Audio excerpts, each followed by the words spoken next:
Indonesia merupakan salah satu negara yang tergolong rentan akan bencana alam, seperti gempa bumi, tsunami, dan letusan vulkanik.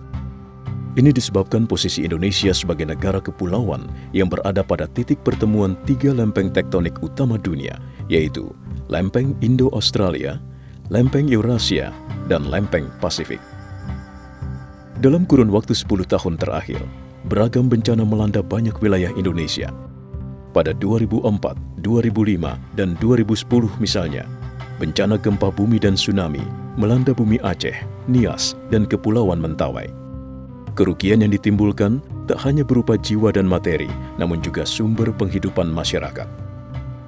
Sektor usaha kecil, pertanian, perkebunan, perikanan, bahkan infrastruktur sebagai akses pendukung kegiatan ekonomi luluh lantak. Penanganan pasca bencana merupakan salah satu tahapan yang harus dilakukan secara sistematis, menyeluruh, serta efektif dan efisien. Untuk itu, diperlukan kerjasama berbagai pihak dalam pelaksanaannya. Sebagai sebuah badan PBB yang khusus menangani masalah ketenagakerjaan, ILO pun turut berperan dalam proses penanggulangan bencana, khususnya untuk memastikan pemulihan ekonomi dan pengembangan mata pencaharian pasca bencana.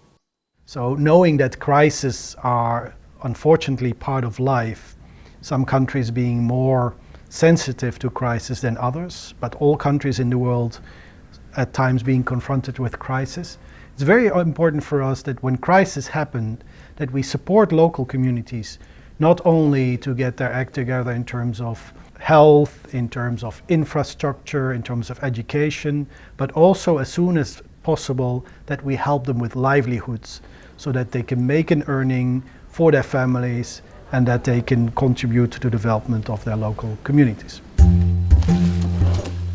Dalam penanggulangan bencana ini, ILO bekerja sama dengan pemerintah dan masyarakat setempat untuk merehabilitasi dan membangun kembali kehidupan masyarakat pasca bencana melalui pemulihan mata pencaharian dan pembangunan kembali infrastruktur. Di Aceh, dengan dukungan dari Multi Donor Fund, ILO bekerja sama dengan kontraktor lokal memperbaiki akses infrastruktur pedesaan seperti jalan dan jembatan dengan menggunakan program pembangunan infrastruktur berbasis komunitas. Dengan diawasi Dinas Pekerjaan Umum setempat, kontraktor skala kecil dan pekerja setempat bahu-membahu memanfaatkan bahan baku dari daerah setempat. Dengan proyek rehabilitasi jalan ini, jalan itu hanya sebagai media untuk yang pertama membuka lapangan pekerjaan untuk orang-orang setempat. Pendekatan berbasis komunitas ini mampu meningkatkan produktivitas hari orang kerja menjadi 2 hingga 3 kali lipat dibandingkan dengan pendekatan konvensional yang tidak melibatkan langsung masyarakat. Masyarakat pun terlibat langsung dalam pemeliharaan jalan-jalan tersebut. Membaiknya akses infrastruktur berdampak positif bagi kehidupan dan perekonomian masyarakat Aceh, seperti yang terlihat di Kecamatan Tiji, Aceh, yang mayoritas pekerjaannya adalah berkebun dan berdagang. Akmal, warga desa Capa contohnya, ia tak perlu lagi menumpuk dan membiarkan hasil buminya membusuk karena tak bisa dibawa pulang dari kebun. Pendapatannya pun bisa naik hingga 2 kali lipat. Rusaklah ya, becek. Kalau musim hujan nggak bisa pergi ke kebun. Paling-paling pergi cuma kalau sehari sekali aja itu. Dulu paling-paling ada petani sekitar 100-an Bu, yang ada kebun. Tapi alhamdulillah dengan terbangun jalan ini malah sekarang hampir 600 orang Bu udah berkebun. Yang 75% orang sekitar sini 8 desa. Kemudian ada orang-orang yang luar kecamatan udah berkebun kemari Bu. Sementara di Nias, ILO pun menggunakan sistem kontrak dengan masyarakat karena ketiadaan ketertarikan kontraktor seperti di Aceh yang melibatkan 28% perempuan dalam pengerjaannya. Pembangunan jalan dan jembatan ini dikelola oleh Tim Pengelola Konstruksi atau TPK, didampingi oleh pengawas teknik dari pemerintah yang telah dilatih. TPK dipilih dan dibentuk berdasarkan musyawarah yang melibatkan pemerintah daerah dan masyarakat setempat. Kegiatan ini bertujuan untuk menguatkan kapasitas masyarakat setempat dan pemerintah daerah sejalan dengan semangat pemerintah nasional dalam membangun kemandirian dan kapasitas pemerintah lokal. Pengalaman ILO selama lebih dari 2 dasawarsa dalam pembangunan infrastruktur terbukti efektif dan membuahkan hasil yang berkualitas. Masyarakat Nias kini tak lagi terisolir. Jadi setelah ada jembatan yang dibangun ILO di Sungai Moroe, ini kelancaran perekonomian masyarakat Desa Cisarua Hili 1 pada khususnya ini sangat lancar. Untuk Mentawai, ILO bekerja sama dengan badan PBB lain, yaitu FAO dan UNDP, melalui program pemulihan mata pencaharian Kepulauan Mentawai. Program ini menitikberatkan pada peningkatan kemandirian masyarakat dalam bidang kewirausahaan dengan metode 4-in-1 yang memadukan kajian kebutuhan, pelatihan keterampilan, sertifikasi, dan pendampingan.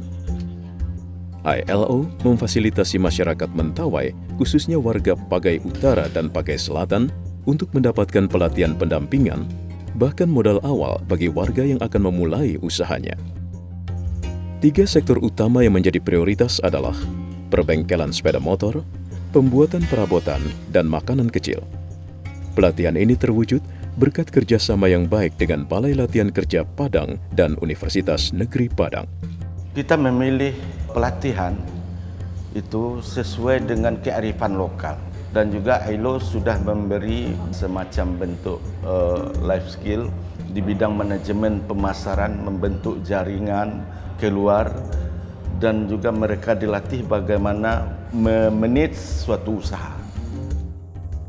Ringgas, pemilik Sinula Perabot di Dusun Maurau, Desa Bulasat, Pagai Selatan, semula hanyalah petani nilam dan kopra yang hanya memiliki pendapatan sekitar 1 juta per bulan. Kini, dengan maraknya pembangunan hunian tetap atau huntap, Ringgas dapat meraup 10 hingga 30 juta per bulan. Rencana saya ke depannya, Bu, kalau jalan ini bagus, saya membuat jaringan di Sikakap, Bu. Mungkin 3 tahun ke depannya, setelah jalan ini udah bagus, mungkin udah tercapai yang saya inginkan itu. Akses jalan dan infrastruktur di Pagai Selatan memang cukup berat, terutama bagi pengguna sepeda motor yang menjadi alat transportasi utama masyarakat. Itulah yang mendorong Januar membuka bengkel perbaikan sepeda motor di Dusun Sabiret, Desa Malakopa, Pagai Selatan. Pendapatan Januar kini naik 3 kali lipat dibandingkan saat hanya bertani nilam. Ya, itu rencana kita untuk melengkapi fasilitasi untuk alat modifikasi motor, Bu. Tempat pencucian motor, itu yang kita rencanakan tahun ke depan. Bencana alam memang tak dapat dihindari, namun bencana juga bukan merupakan akhir dari segalanya. Yang terpenting adalah bagaimana masyarakat yang terkena bangkit dari bencana dan dapat membangun kembali kehidupan mereka. Karenanya, diperlukan kerjasama yang kuat dari semua pihak terkait agar bencana yang terjadi menjadi sebuah awal harapan baru akan kehidupan dan penghidupan yang lebih baik.